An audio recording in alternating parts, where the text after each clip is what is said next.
Nutcracker clapped his little hands again, and the waves of Lake Rosa began to sound louder and to flash higher, and Marie became aware of a sort of car approaching from the distance, made wholly of glittering precious stones of every color, and drawn by 2 dolphins with scales of gold.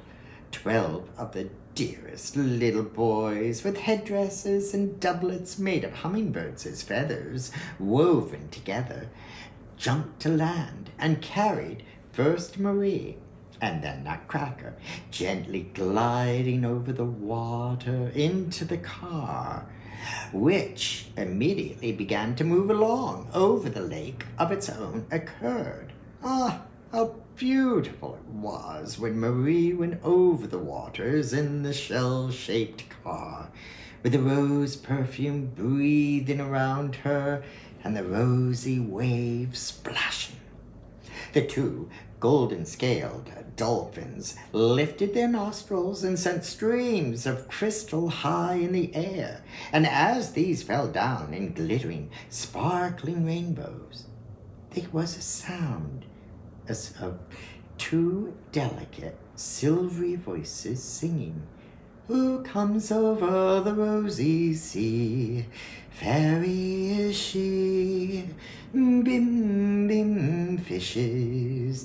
Sim, sim, swans.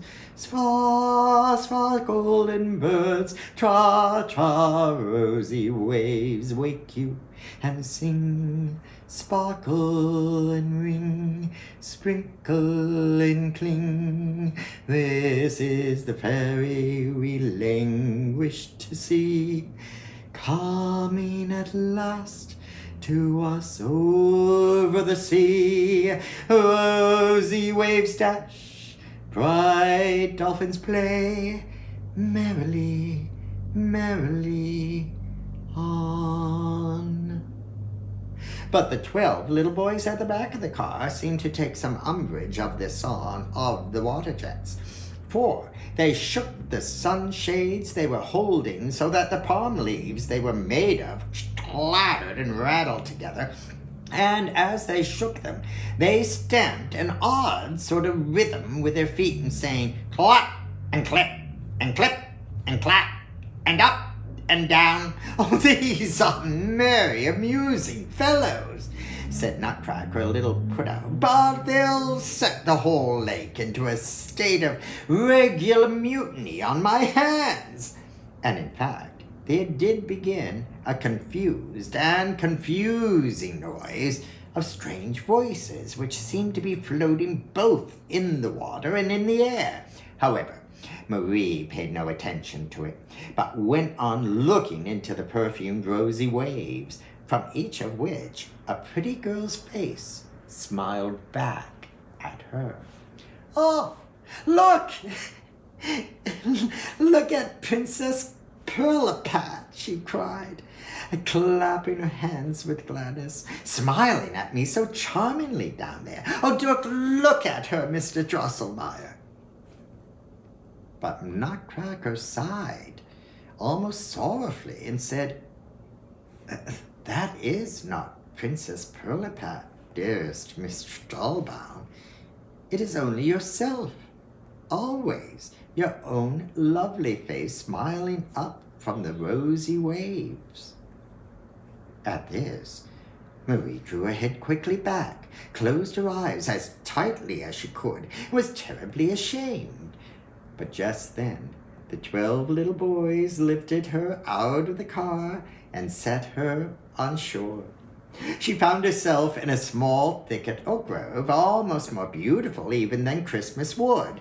Everything glittered and sparkled so in it, and the fruit on the trees was extraordinarily wonderful and beautiful, and not only of very curious colors, but with the most delicious perfume. "Ah," said Nutcracker, "here we are in Comfort Grove, and yonder lies the Metropolis. How shall I set about describing all the wonderful and beautiful sights which Marie now saw, or give any idea of the splendor and magnificence of the city which lay stretched out before her on a flowery plain. Not only did the walls and towers of it shine in the brightest and most gorgeous colors, but the shapes and appearance of the buildings were like nothing to be seen on earth. Instead of roofs, the houses had on beautiful twining crowns, and the towers were garlanded with beautiful leafwork, sculptured and carved into exquisite, intricate designs. As they passed in at the gateway, which looked as if it were made entirely of macaroons and sugared fruits, silver soldiers presented arms, and a little man in a brocade dressing gown threw himself upon Nutcracker's neck, crying, "Welcome, dearest prince! Welcome to Sweetmeatburg!"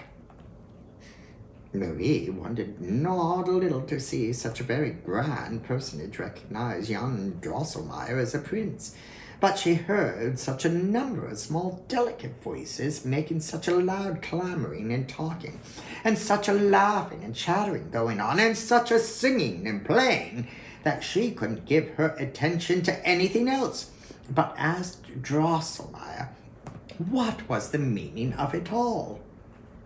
"Oh, it's nothing out of the common, dearest Miss Stahlbaum," he answered. "Sweetmeatburg is a large, populous city, full of mirth and entertainment. This is only the usual thing that's always going on here every day. Please come on a little further."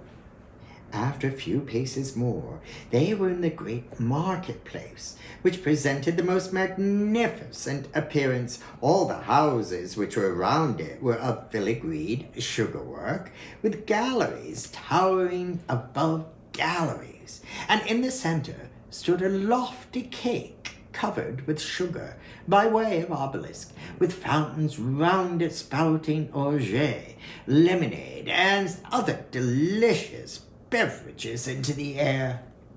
The runnels had ladled up with a spoon, if you had chosen.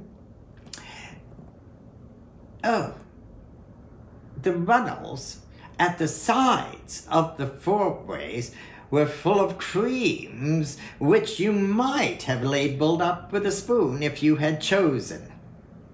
But prettier than all this were the delightful little people who were crowding about everywhere by the thousand, shouting, laughing, playing, and singing, in short, producing all that jubilant uproar which Marie had heard from the distance. Oh, there were beautifully dressed ladies and gentlemen, Greeks and Armenians, Tyrolese and Jews, officers and soldiers, clergymen, shepherds, jack puddings, in short, people of every conceivable kind to be found in the world. The tumult grew greater towards one of the corners. The people streamed asunder, for the great mogul happened to be passing along there in his palanquin, attended by 93 grandees of the realm and 700 slaves. But it chanced that the Fishermen's Guild, about 500 strong, were keeping a festival at the opposite corner of the place, and it was rather an unfortunate coincidence that the Grand Turk took it in his head just at this particular moment to go out for a ride, and crossed the square with 3,000 janissaries. And as if this were not enough, the grand procession of the interrupted sacrifice came along at the same time, marching up towards the obelisk with a full orchestra playing and the chorus singing, "Hail, all hail to the glorious sun." So there was a thronging and a shoving, a driving and a squeaking. Soon limitations arose and cries of pain, for one of the fishermen had knocked a Brahmin's head off in the throng, and the great mogul had been very nearly run down by Jack Pudding, and the din grew wilder and wilder. People were beginning to shove one another and even to come to fisticuffs. And when the man in the brocade dressing gown who had welcomed Nutcracker as prince at the gate clambered up at the top of the obelisk, and after a fine, clear, tinkling bell had run thrice, shouted very loudly 3 times, "Pastry cook! Pastry cook! Pastry cook!" Instantly, the tumult subsided. Everybody tried to save himself as quickly as he could, and after the entangled processions had been disentangled, the dirt properly brushed off the great mogul, and the Brahmin's head stuck on again all right, the merry noise went on just the same as before. Tell me why that gentleman called out pastry cook, Mr. Drosselmeyer, please, said Marie. "Ah, dearest Miss Stahlbaum," said Nutcracker, "in this place, pastry cook means a certain unknown and very terrible power, which it is believed can do with people just what it chooses. It represents the fate or destiny which rules these happy little people, and they stand in such awe and terror of it, that the mere mention of its name quells the wildest tumult in a moment, as the burgomaster has just shown. Nobody thinks further of earthly matters, cuffs in the ribs, broken heads, or the like. Every one retires within himself and says, 'What is man, and what is his ultimate destiny?'" Marie could not forbear a cry of admiration and utmost astonishment as she now found herself suddenly before a castle shining in roseate radiance, with 100 beautiful towers. Here and there are, at intervals upon its walls, were rich bouquets of violets, narcissuses, tulips, carnations, whose dark, glowing colors heightened the dazzling whiteness, inclining to rose color of the walls. The great dome of the central building, as well as the pyramidal roofs of the towers, was set all over with thousands of sparkling gold and silver stars. "Aha!" said Nutcracker. "Here we are at Marzipan Castle at last." Marie was sunk and absorbed in contemplation of this magic palace, but the fact did not escape her that the roof was wanting to one of the principal towers, and that little men up upon a scaffold made of sticks of cinnamon were busy putting it on again. But before she had time to ask Nutcracker about this, he said this beautiful castle, a short time ago, was threatened with tremendous havoc, if not with total destruction. Sweet Tooth, the giant, happened to be passing by, and he bit off the top of that tower there, and was beginning to gnaw at the great dome. But the Sweetmeatburg people brought him a whole quarter of the town by way of tribute, and a considerable slice of Comfort Grove into the bargain. This stopped his mouth, and he went on his way. At this moment, soft, beautiful music was heard, and out came 12 little pages with lighted clove sticks, which they held in their little hands by way of torches. Each of their heads was a pearl, their bodies were emeralds and rubies, and their feet were beautifully worked pure gold. After them came 4 ladies about the size of Marie's Miss Clara, but so gloriously and brilliantly attired that Marie saw in a moment that they could be nothing but princesses of the blood royal. They embraced Nutcracker most tenderly, and shed tears of gladness, saying, "Oh, dearest prince, beloved brother." Nutcracker seemed deeply affected. He wiped away his tears, which flowed thick and fast, and then he took Marie by the hand and said with much pathos, solemnity, "This is Miss Marie Stahlbaum, the daughter of a most worthy medical man and the preserver of my life.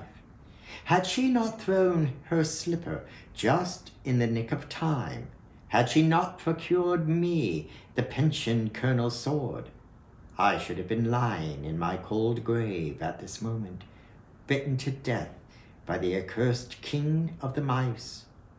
I ask you to tell me candidly, can Princess Pirlipat, princess though she is, compare for a moment with Miss Stahlbaum here in beauty, in goodness, in virtues of every kind? My answer is emphatically no. All the ladies cried, "No, no, no," and they fell upon Marie's neck with sobs and tears and cried, "Ah, noble preserver of our beloved royal brother, excellent Miss Stahlbaum." They now conducted Marie and Nutcracker into the castle, to a hall whose walls were composed of sparkling crystal. But what delighted Marie most of all was the furniture. Oh, there were the most darling little chairs, bureaus, writing tables, and so forth, standing about everywhere, all made of cedar or Brazil wood, covered with golden flowers. The princesses made Marie and Nutcracker sit down and said they would always prepare a banquet.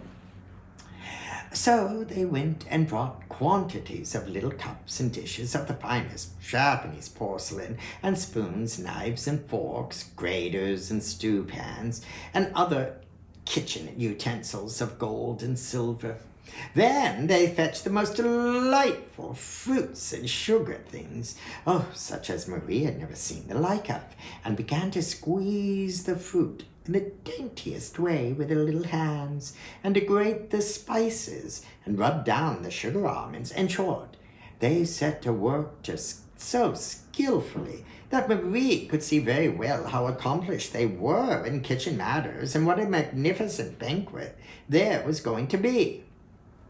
Knowing her own skill in this line, she wished in her secret heart that she might be allowed to go and help the princesses and have a finger in all these pies herself.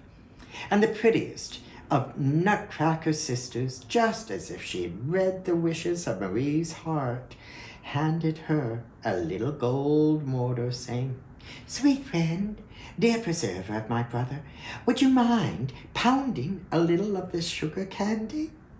Now, as Marie went on pounding in the mortar with good will and the utmost enjoyment, and the sound of it was like a lovely song, Nutcracker began to relate with much minuteness all that had happened on the occasion of the terrible engagement between his forces and the army of the King of the Mice. How he had the worst of it on account of the bad behavior of his troops. How the horrible Mouse King had all but bitten him to death, so that Marie had to sacrifice a number of his subjects who were in her service, etc., etc. And during all this, it seemed to Marie as if what Nutcracker was saying, and even the sound of her own mortar, kept growing more and more indistinct, and going farther and farther away. Presently, she saw a silver mistiness rising up all about, like clouds, in which the princesses, the pages, Nutcracker, and she herself were floating. And a curious singing and a buzzing and humming began, which seemed to die away in the distance. And then she seemed to be going up, up, up, as if on waves, constantly rising and swelling higher and higher, higher and higher, higher and higher.